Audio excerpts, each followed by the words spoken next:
Welcome to Books and Beyond with That Guy Jay. I am your host, That Guy Jay. And before we get to our guest interview today, we should do the watch of the day real quick. Today, I am wearing the Casio A168. This is another Casio that is based off of an 80s reference. This has the negative display, which does make it a little bit harder to read, but it looks cool. And like all the other Casios, this has all of the basic features you would need. It has an alarm, it has a stopwatch, and it has, of course, just the digital time. This is a fun little watch. Like most of mine, they look a little bit retro. I think that ADO Casios are probably the coolest they've ever looked. But yeah, this is just another super affordable Casio watch. This one also comes in around the $25 to $30 mark. It is available on Amazon as well as in places like Walmart, things like that. But now let's get to our author interview. And as always, if you could just take a quick second to like, share, subscribe, comment, any of the things really, it goes a long way and I greatly appreciate it. But yeah, let's get to the interview.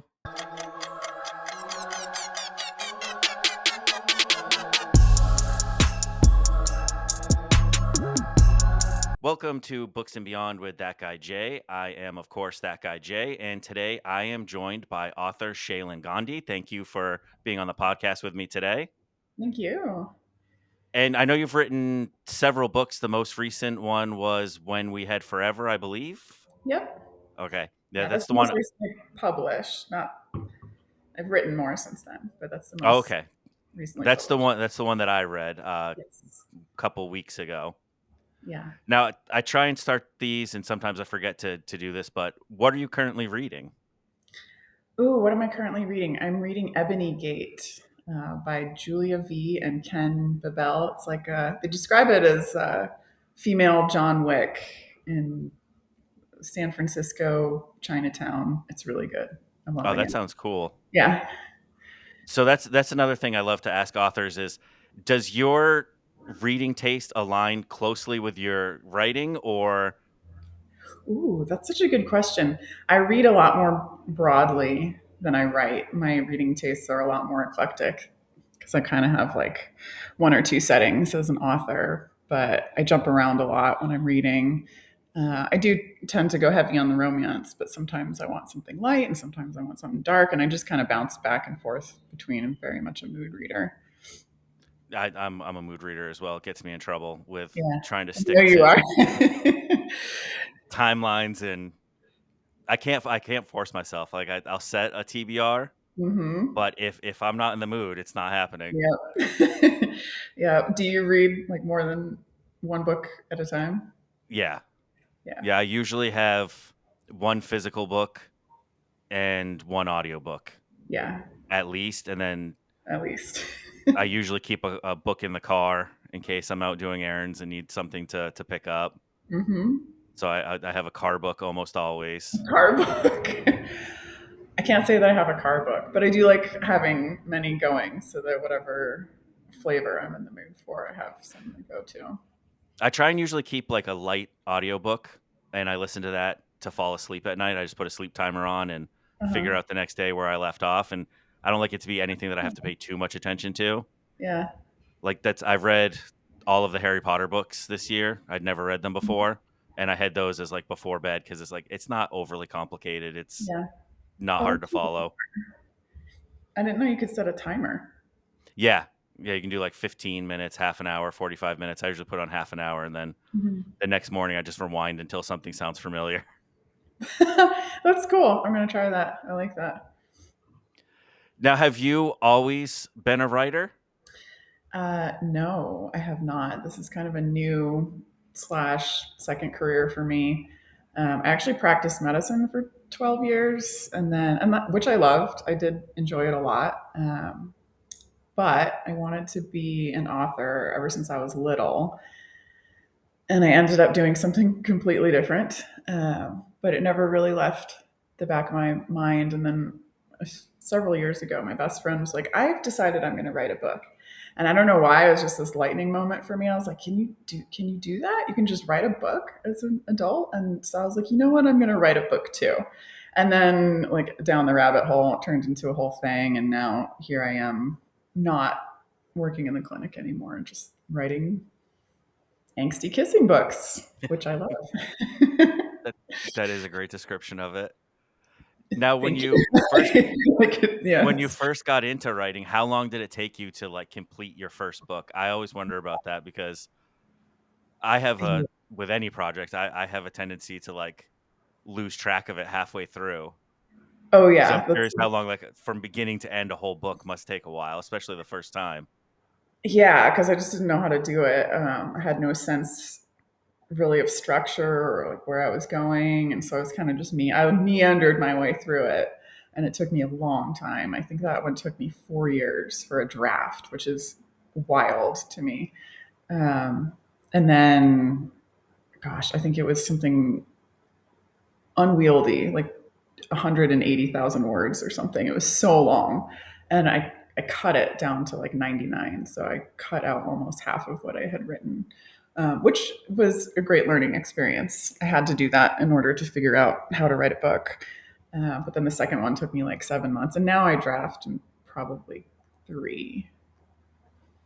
That's amazing to get it down from years to a few months. Yeah. Now, did you do anything with that first one you wrote, or is it just Yeah. So the first one I wrote, I actually queried and I ended up signing with an agent with that one. And she put it on submission. We got really close to selling it. Um, and then there were just like a couple near misses. It just didn't happen. And now when I look back, I'm grateful for that because I didn't, it was a historical. Like, I don't want to write historicals. I don't know why that was the first idea I ever had because I never wanted to write another one after that. So I'm glad I didn't get pigeonholed into something that I didn't want to continue with. But it was my learning book, and I am actually no longer with that agent. I have a different one now. But it taught me a lot. yeah, that I imagine that anything historic takes a lot of research. Yeah, I had to read so many other books to write this one book, and that's probably part of why it took so long. Is that there was so much involved with that. Yeah, you spent more time researching than writing. Yeah, yeah, so much time reading. I probably read like 10 pages for every one that I wrote. No, so what was the process like once you had the agent, and how long did it take before you did sell one that ended up getting published? Oh yeah. So that first book ended up not getting picked up, and then my agent wanted me to write another historical, so I did. But I had to force it because I really didn't. I wasn't feeling it, but I wrote it anyway because I was like, well, I want to be published. Um, but I didn't have the spark for that one, and I think everybody knew it. Because when she read it, she's like, "This just isn't working for me," and I was like, "Yeah, it's not working for me either." And we ended up just parting ways after that. And then I wrote a romantasy because that's what I really wanted to write, was like romance forward books. Um, so I wrote a romantasy, queried that, got my agent that I'm with now with that book. That one also did not sell, partly because probably the pacing was a little off, but also romantasy just was not a thing then. This was like pre-romantasy boom. It's Yeah, like there has been a big boom in recent years with yeah, romantasy. yeah, but before that, traditional publishing was not really doing romantasy at all. It was big in the indie world, and now there's a lot more crossover between those two things. But at the Right. time, like, we had several editors that read it, and they're like, "I really like this, but I don't know how to sell it. I don't know how to position it. Like, I don't know where to put it in the market because this is just not something we do." So then I wrote another book, which was this one, and that went on submission and sold, I believe it took 4 months, maybe, for that one to sell.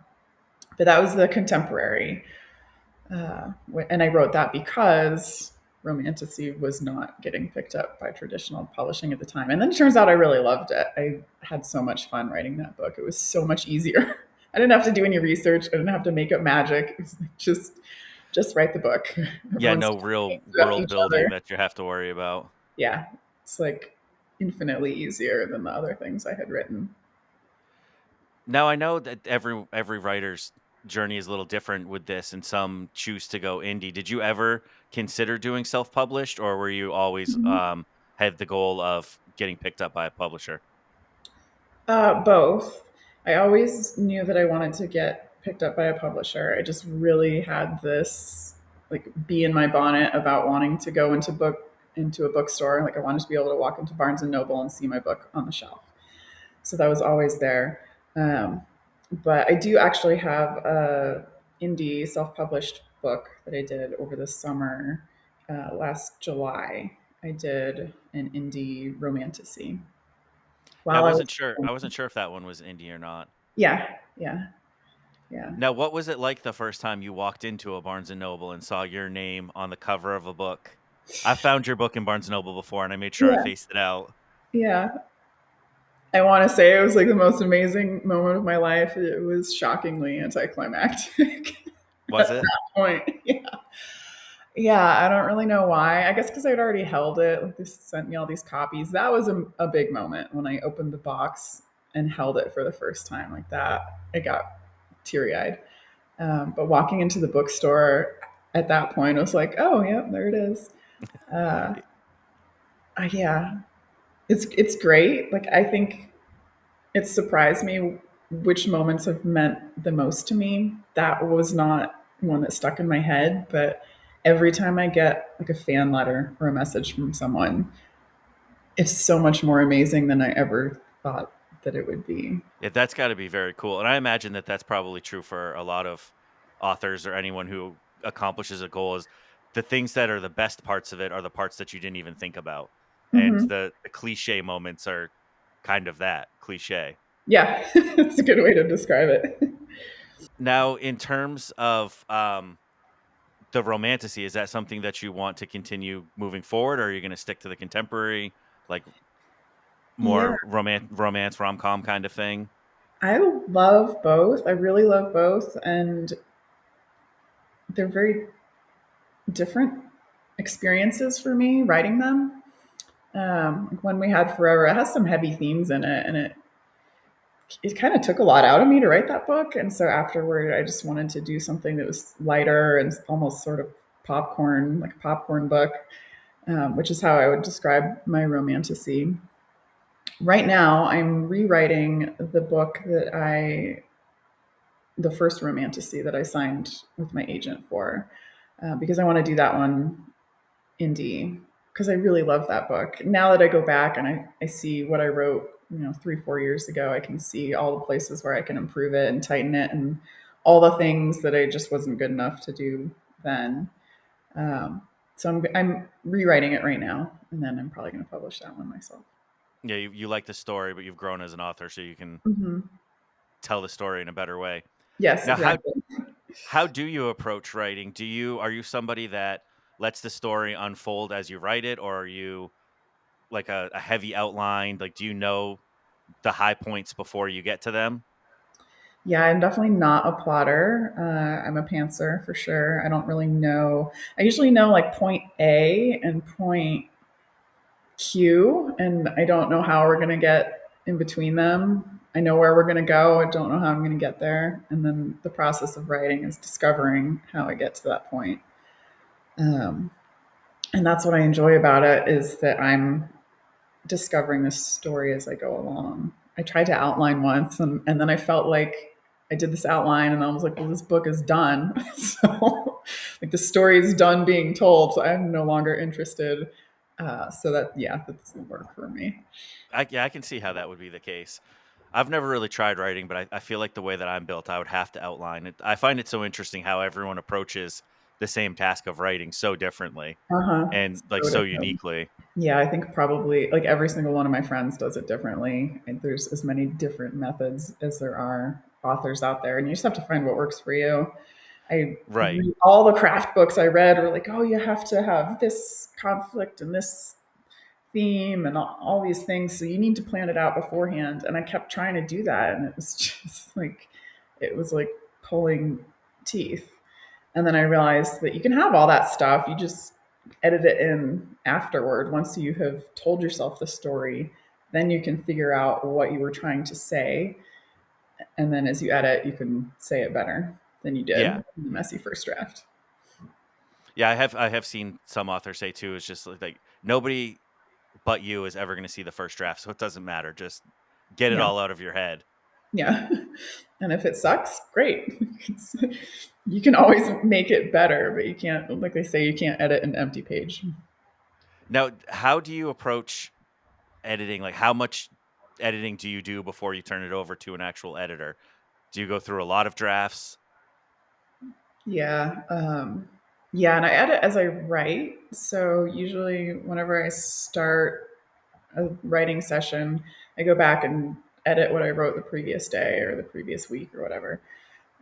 So usually by the time I get to the end of my first draft, the whole thing has been edited multiple times. And then I edit it more multiple times as a whole entire book. So by the time it gets to its first beta reader, I've done a lot with it. I've probably been through like 3 or 4 drafts just on my own. And then I do beta readers, and then I revise it again and edit it again. By the time my editor gets it, it's been through the ringer many times.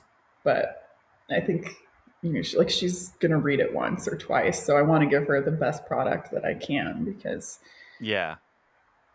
otherwise, if we're just doing like all the basics that I can do on my own, it doesn't make sense. Now, how did you find the process of working with an editor for the first Oh my time? gosh, amazing.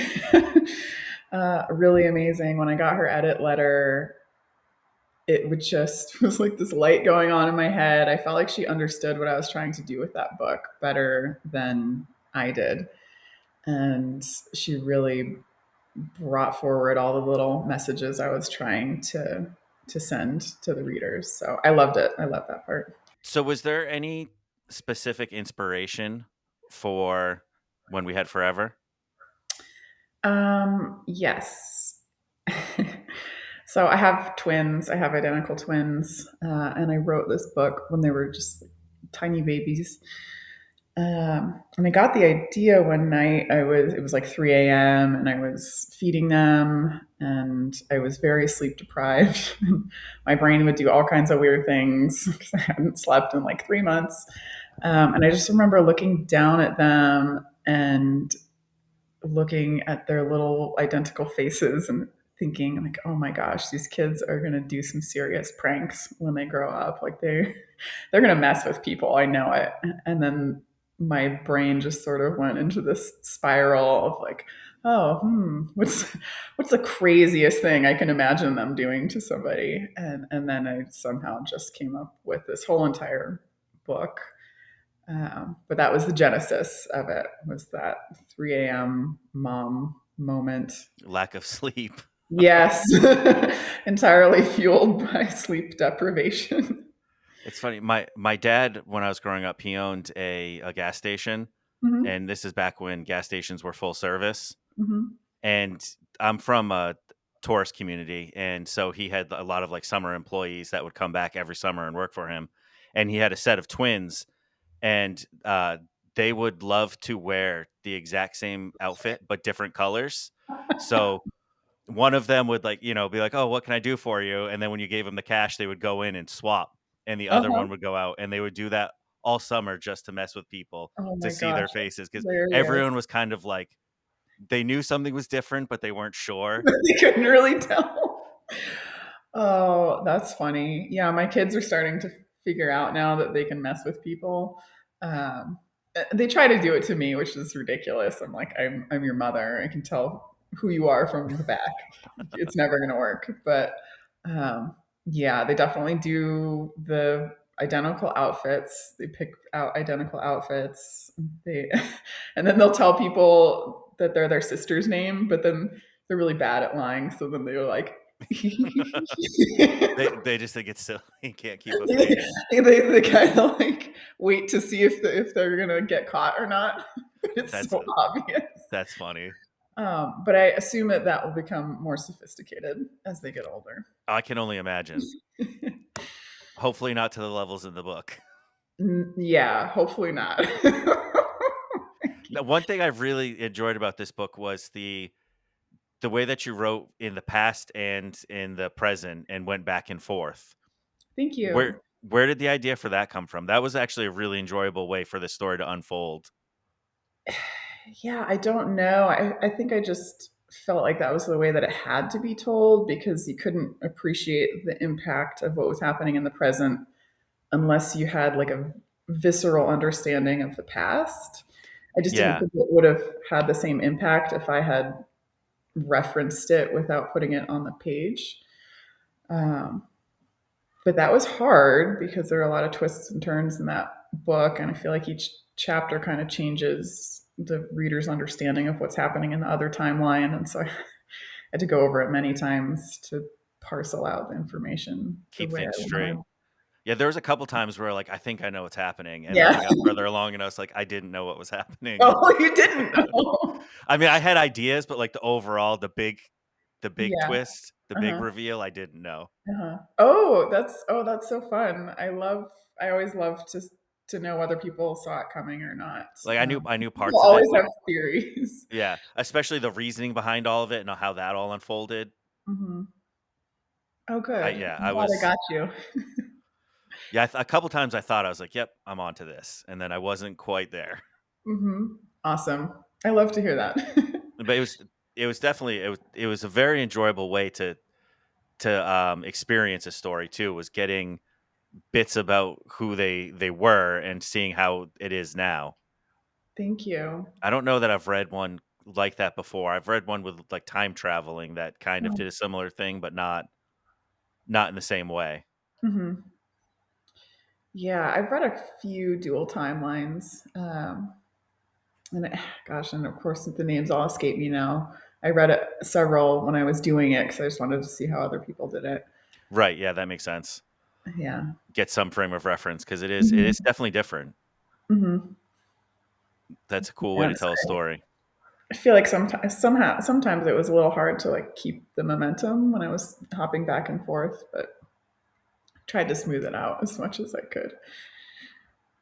Now, with something like this, when release day came and before, how much, promo did you have to do, and how did you find that experience? I did a lot, at least from my perspective. Like I had 50 books that my publisher sent me probably, and I sent pretty much all of those out to people in hopes that they would post about it, and most of them did. But just finding 50 people to agree to read a book and review it and post about it was kind of like its own little full time job for a couple months. Um, but I enjoyed it because I got to meet a lot of people that now I still chat with, and that really expanded my book community. And I definitely made friends that way, which was really neat. So I liked that. And it was nice to just get a break from writing for a minute. Sometimes I get a little burnt out if I'm just drafting and drafting and drafting and writing and writing. So it was nice to shift into a different gear for a little bit. Yeah, and I can imagine that trying to find people to it sounds easy because 'cause you're giving a book away, but it's like Yeah. I think most people really do take it, pretty seriously when they get an arc Yeah. They to do, know which that is amazing. that's what I was, trying to finish an arc over the weekend. You were? Yeah, and the release day was yesterday, and I didn't quite finish it, but he's coming on the podcast next week. I'll Oh, be nice. interviewing Oh, him, so I'll be done by then so that we yeah. can fully talk about it. Awesome. Yeah, even like posts in the first few weeks are super helpful too. So I didn't really care if people posted before the release date or after, as long as it's like a few weeks on either side. I was super happy.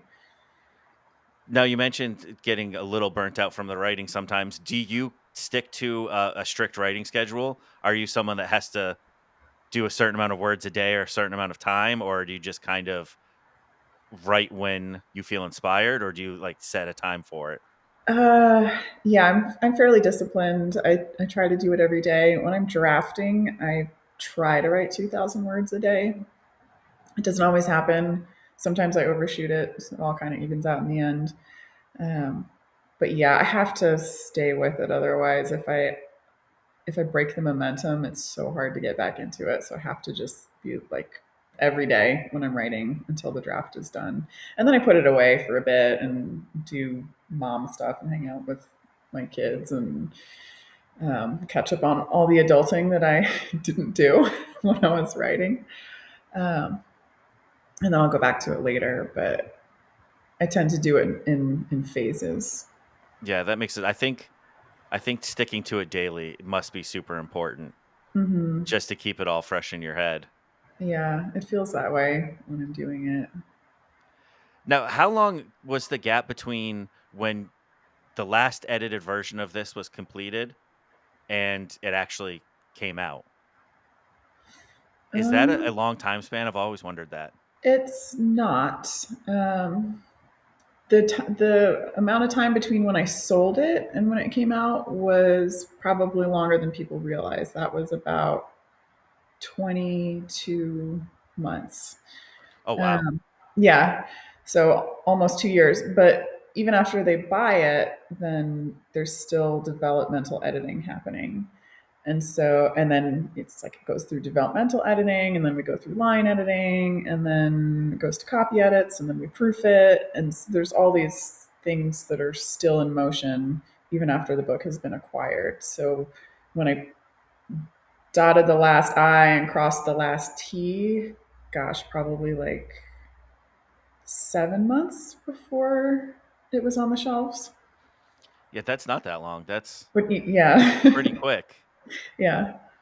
Now, in that whole process, how much say do you get in things like audiobook, cover, Hmm. things like that? Are you kind of along for the ride and they do a lot of that, or do they give you options for the cover and you pick your favorite? It's really interesting because I have two books with the same publisher, and it's been completely different from book one to book two. Like when we had Forever, they just I had no idea what it was going to look like at all. They just sent me a finalized cover file. They were like, "We hope you like it." Oh, I was like, wow. "I really love it," but I literally like I didn't even know what color. Like I didn't know anything about what it was going to look like until it was done. And so I got no say in that. Not that I really wanted one because they asked me up front, like, what do you imagine? And I was like, I have no idea. I don't know. But I didn't get to choose the title. I didn't get to have anything to do with the cover. For the audiobook, they sent me a list of five narrators and they just asked me, put these in order, one to five. And so the person I put as number one is who they ended up hiring. And she did a great job and I adore her. And I think she's The wonderful. audio came out really, really good. It Thanks. was it was Yeah. enjoyable. Yeah. So I got to pick her, which was really cool. But it was from a list that they had given me. And then for the second book, they were like, okay, what do you want for this cover? And so I just kind of threw out some ideas and then they did exactly that. And then they sent me a draft and they're like, what do you think of this? And I said, oh, can we change these other things? Which I didn't get to do the first time. And so I wrote back and then they changed a bunch of stuff and they sent it to me again. And then I was like, can we change some more things?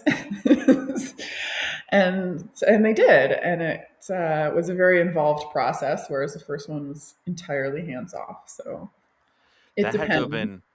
been kind of exciting though when you get to see it and it's like, okay, this is what it is. Hmm. You don't have to think about it. It's just that is it. Yeah, I kind of liked that. I guess because I really liked that cover, and it was a very impactful moment because I was like, "Wow, you really captured the feeling of this book to me." Um, but then it was also really fun to get to have a hand in designing it and ask for certain colors because for whatever reason, the second book I had like a better mental picture. Had a vision for it. Mm-hmm.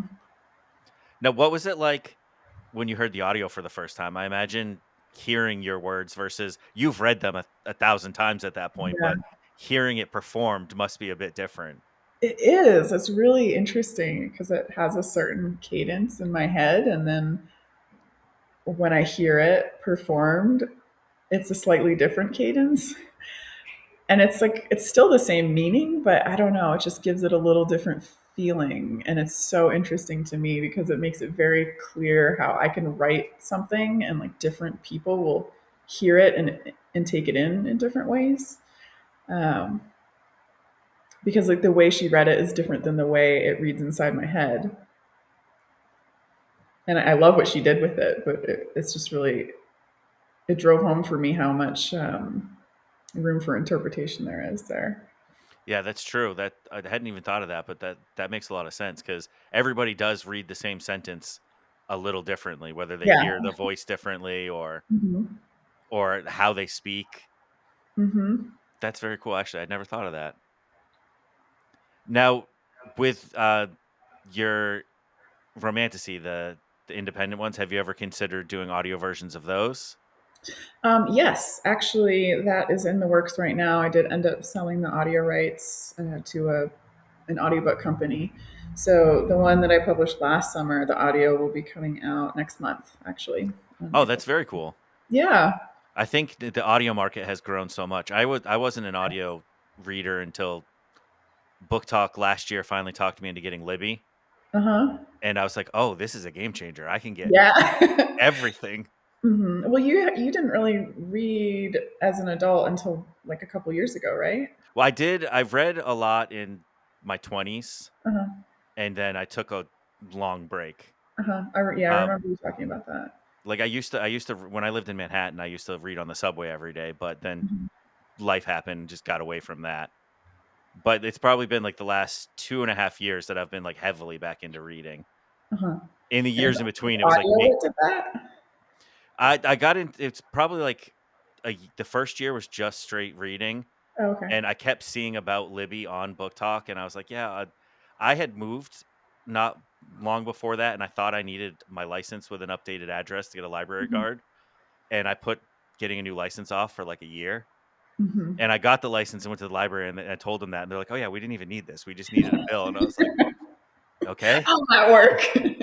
Wasted a year, but yeah. So once I finally listened and got Libby and then Hoopla, I was like, "This is amazing." Because I do a lot of immersive reading. I like to Uh-huh. listen as I read, Ah, and because I have a little bit of ADHD going on in my mhm. brain, so if I'm just listening, I can space out, and if Yeah, I'm reading, sometimes I manage to do the same thing. But yeah. if I have both, I'm like pretty locked in, and it like Interesting. it's I've definitely been helped. meaning to I try don't that. purposely go faster, but I end up going faster, Hmm. and my comprehension, I think, has gotten better with this too. Mm-hmm. So that's like my favorite way to read, and that's been difficult at times because I'm a mood reader, and now Mm-hmm. my TBR kind of does go by what pops up on my Libby holds Mm-hmm. because I usually just put a bunch of holds in at the same time for books I Mm-hmm. physically have already. Mm-hmm. But Then they all audio, come in at the same time, and it's like, what do, I'm what do I pick? everyone runs into that. I'm convinced that there's something I don't know what they're doing to us, but Yes, the Libby floodgates just open on some random day. And it's if like, I get one hold in at night, I'm like I'm gonna get 5 tomorrow yeah, too, it always works like that. without fail. But yeah, audio opens my reading a lot just because when I'm in the car doing chores, I pretty much constantly have a story going Yeah, that's in some awesome. way, whether I have the physical copy or but audio seems to have made it to a lot of non-readers as well, like people who don't read physically ever. Hmm. So audio must be a big part of trying to get your books out there more. Hmm. Yeah, and I haven't gotten my royalty statements yet, but I get the sense that the audio is probably the format that most people consume books through these days. I think it must be because I think a lot of people need background noise. Whether if you're doing dishes, you got to have something going because we're all addicted to our screens. Yes. But it's also just, I mean, like as a parent and an adult, it's so much easier to fit stuff in if I can like, read while I'm driving. Or cooking dinner or whatever. It just makes it so much easier. Because otherwise, like, when am I going to get to actually sit down and read a physical book? It's a tough one when you have children running around in your house and a bunch Yeah, of I look back stuff and to do. if I had access to audiobooks like I do now when my daughter was a baby, it would have been a game changer. Yeah, yeah. Or just sitting in silence in the middle of the night for, giving her a bottle, I would have had a Mhm. book going, but Gosh, I didn't even think of that when my kids were little. Now I wish I had. Yeah, I mean, my daughter's almost 16, so I don't think audiobooks were available like this back then. Yeah. Probably would have had to been Great, CD. yeah. Different landscape then. Now I have, an off-topic question, but kind of on topic. I had a Mhm. pizza party live a couple weeks ago, and somebody in the chat mentioned that they were going on a cruise, and I Oh, believe I saw on your Instagram that you will be on that same cruise. That yes. sounded cool. What is the deal with that? Is it the Lovelet cruise? That was the one.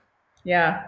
Um, yeah, so I don't know. This is my first year doing it. And I think it's their second year doing it. So they did one just in February, I believe.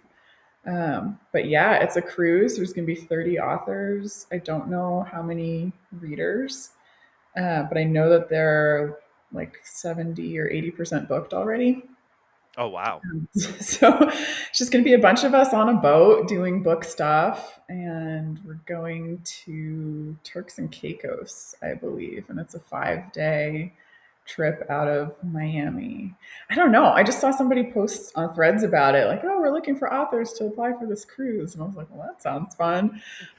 So I went and filled out the form. I didn't think they would pick me, but then they did, and now, interestingly, I have several friends who are also doing it, and multiple people at my same imprint that are going. So I'm really excited. I'm going to go get to meet a bunch of people that I've talked to online but never actually seen face to face. Yeah, and we're going to party and read. Is it all romance authors, or is it like a variety? I think yeah, it's all romance. That There's sounds like it'll it's be a a lot of bunch of fun. different subgenres. Like there's romantasy, there's rom com. Mine has almost like more of a women's fiction kind of lean. Um, so I think there's all different shapes and sizes of romance represented. But yeah, the common thread is that it's all romance authors. That sounds like a very fun work excursion. Yeah, yep, going to work. Air quotes on the work. Yep. No, that'll be really cool to get to meet a lot of your readers in person. Yeah, I'm really excited. It's going to be a Now, good. moving on to the beyond portion of books and beyond for the podcast, that's a little bit outside of work, even though it's work. But what do you like to do when you're not reading or writing? Like, what are some of your biggest passions? Oh, well, I live in Colorado, so of course the obligatory a hike and backpack and ski. And I play the piano. I love to travel. Uh, Gosh, I am such a book person. Me too. Like my whole life revolves around books and reading and writing. Um, so I do all the other stuff, but I'm probably thinking about books like 80% of the time. Yeah, I'm guilty of that as well. I went Yeah. out yesterday to do some things, and I was in a new neighborhood that I hadn't really been to before in Brooklyn, and I came home, and my daughter was like, "Did you buy a book?" And I was like, "Yeah, of course I did. There was a bookstore She knows with a you. used cart that had $8 paperbacks. Yes, I bought a book." That's awesome. Every time I get an Amazon package, my daughter's like, "Is that another book?" "Probably. Yep. Yes, guilty. Let me be." I've spent the last year trying really hard to make her be a reader, and it's so far it isn't happening. Really? I've gotten her to read a couple books. She read, the first 2 books in the Arc of the Scythe by, Neil Shusterman, Hmm. and she's big into, like, horror movies, so I got her Hmm. some horror books. Yeah. Nope. Really? Just not her Can't jam. make Nope, can't make it happen. Oh man, that's so interesting. I th I think a lot of it is just because I want her to do it, Yes, and that's she's at an age where yeah. I don't think she wants to do anything that I want her to. No. Not in a Yeah. bad way, but, like, in a playful, 16. like, Like, if I like something, she doesn't like it mhm, with a smirk on mhm. her face. You gotta convince her that it's her idea somehow. Yeah, that's why. But trying like I saw a trilogy called Clown in a Cornfield, and it's supposed to be it's YA horror, but it's Mhm. very much supposed to feel like an '80s slasher movie, Mhm. and That's those are fun. definitely her jam. She loves Yeah. horror movies. So it's like I've gotten her all 3 and I just kinda leave them in her room, and I'm like, "E Yeah. eventually it'll happen." Yeah. I love that. Yeah, everywhere we go, I bring a book, and she's like, "Do you have to?" And I'm like, "Yes. Yeah. Yep. This is who I am now." That's so funny. Because when I was that age, I was like, I would bring my book to the dinner table. Nobody was getting that thing out of my hands. Yeah, see, I was very much like her. I refused to read as a teenager. I was that kid in high school that thought it was cool to be like, "I never read books." Oh, I really? Yeah, I lived off of Spark Notes, Uh huh. Cliff Notes. Well, yeah, it's different when someone's choosing it for you and making you do it. Yeah, I mean, it was so bad. I've mentioned this on the podcast before, but when I was, like, 24, I was back in my hometown for a few months, and I ran into my English teacher from high school, and I Hmm. was like, "Just, had to take a minute to say I'm sorry." And he's like, "For what?" I was like I was like, "All those years that I told you that books were dumb and I would never read." I was like, "I read a lot now." And he was like, "Oh, that's great." And at the time, I had a blog that I was writing about, MMA and the UFC and stuff. I was part of a few people that were doing that. I was like, "I write a lot too." I was like, "All of the things that I gave you endless shit about," like, I was like, "My bad, bro." Amazing. But I love that you told him. I love that. Yeah, I felt bad because, like, senior year, like, the last week, he's like, "You know what, Jason? Someday I hope you read a book." I was like, "That's dumb. I'm never reading a book after I leave here." Never gonna happen. Little did I know. Hmm. Even now, 20 years later, it's, like, my main hobby. Hmm. Yeah, it's so funny where life takes us. Because when I was young, I was like, oh, I want to be an author when I grow up. And then I went in a completely different direction. If you'd asked me 15 years ago what I was going to do with my life, it just like this would never have been on my radar. It just didn't occur to me that it was an option. It's so cool that it worked out for you, though, and it seems like even from your first query, you were able to get an agent, which is something that some people have to take many attempts for, so this Yeah. seems like it might have been meant to be for you. Yeah. That was actually really encouraging for me, even though that book didn't sell. The fact that an agent picked it up and she was like, yeah, you can do this. That one kind of like valid piece of validation kept me going for all the years that followed, even when it felt like, oh my God, I'm just beating my head against a wall. Um, but yeah, the fact that she did that, I think if that book hadn't gotten picked up, I probably would not have had this stubbornness to stick with it until I got Yeah, published. it's gotta take a little bit of that with writing because it's a long process. I can imagine Mhm. that there's days where there's no words coming out and it feels like it's not working. Hmm. Yeah, and there's so much rejection involved. It's like even every writer that has a book in a bookstore has been rejected a bunch of times. And it's hard not to internalize that or take it as a judgment on your ability and your work. Um, Now I have a much different perspective. I realize that there's a lot of timing involved with publishing. It's like you can write a good book, but it still has to hit the right desk on the right day. And it's just, there's a lot that's out of your control.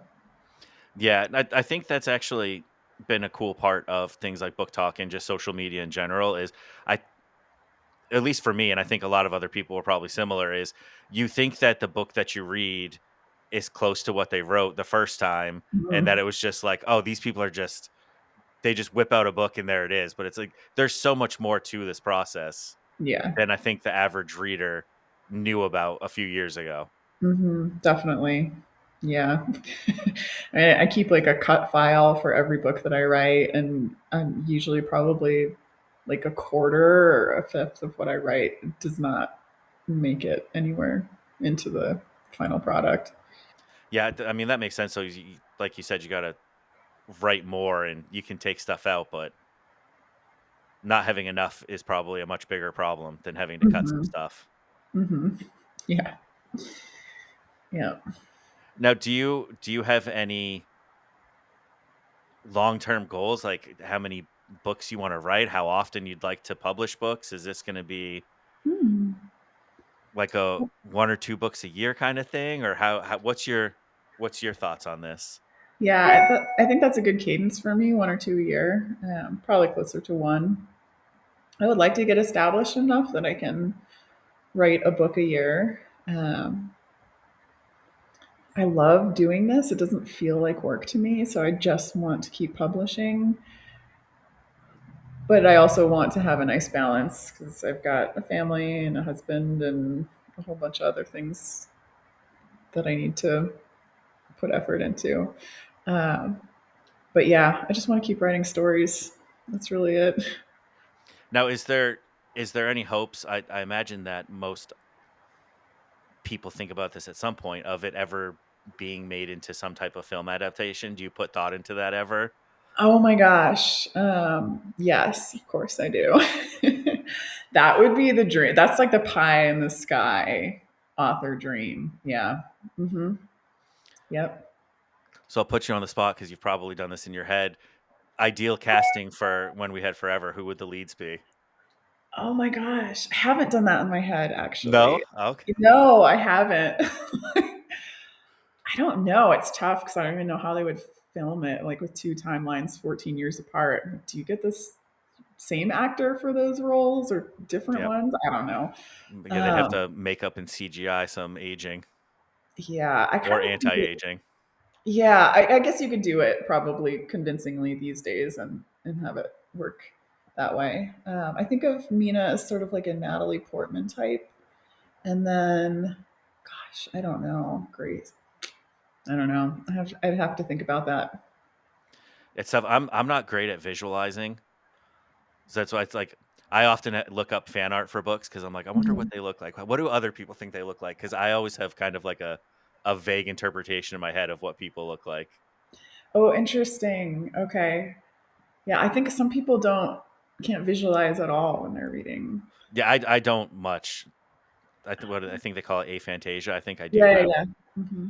like I see bits and pieces, but people say that they see a movie in their head, and I'm like, it is not nearly that vivid for me. I get Yeah, it's a little movie. flashes of things. Gosh, it's so interesting because I definitely see a movie. I see a movie when I'm writing as well. Huh. It's so different. Yeah, it is, and that's why reading has been so fascinating for me is because I've always just never really talked about my reading with anybody. None of my friends were really that into it, and Yeah, it's like something we're all doing the same thing, but experiencing it very differently. very differently. So if you're not seeing anything, then is it more emotion based? Is it like, are you Yeah, feeling it happen? yeah, and I think that's why I'm drawn to. I read a lot of fantasy, Hmm. and I'm really drawn to authors like Robin Hobb here. I, Hmm. some people say nothing happens in her books, but you're very zoomed in on a character, and in the Hmm. first trilogy, you go from when he's like 5 years old to a young adult. It's like Hmm. a lot happens, but it happens specifically to him. It's not necessarily Hmm. massive plot points. A lot So of it's it's like internal. yeah, it's a very character driven story. And it's like I Yeah. seem to love things like that, and I think Yeah. it's because I Me don't too. I don't see the movie, but I can feel what they feel and understand what they're going through, but I don't like I can picture the castle that they describe vaguely, but Um, it's not like a running movie for me. I kind of wish it was, but that's interesting because I am the same way. I like character driven stuff. I like a lot of internalization. I do see the movie, but to me, the movie isn't really relevant unless there's high internal and emotional stakes for the characters. yeah, that I think that's why I like the character driven stuff as well. It has to mean something. Like Yeah, it's got giant to mean giant something. battles in fantasy are cool, but it has to mean something. Yeah, I'm with you on that one. And I think I've taken up about an hour of your time now, but where can people find you? Where's the best place to go? Instagram, your website? Yeah, Instagram is where I hang out. So yeah, I read all my messages. Anything that people send me on Instagram, I'll read. And that's where I put a lot of the updates. I'm also really active on Threads. A lot of that's unhinged, but you can venture there at your own peril if you want to. I'm gonna Uh, have to venture there now. I have one, I just never use it. oh man, I'm really surprised. Sometimes I just post really ridiculous stuff on there and it blows up. But I do have fun on there. So yeah, Instagram Threads. I'm on TikTok, but Instagram's probably where I spend the most time. Okay, I'll make sure to link all of those in the episode Thank description. you. And thank you so much for taking a little bit of time out of your day to join us on the podcast. Thank you. I really, really appreciate it. It's so nice to talk to you face to face. Yeah.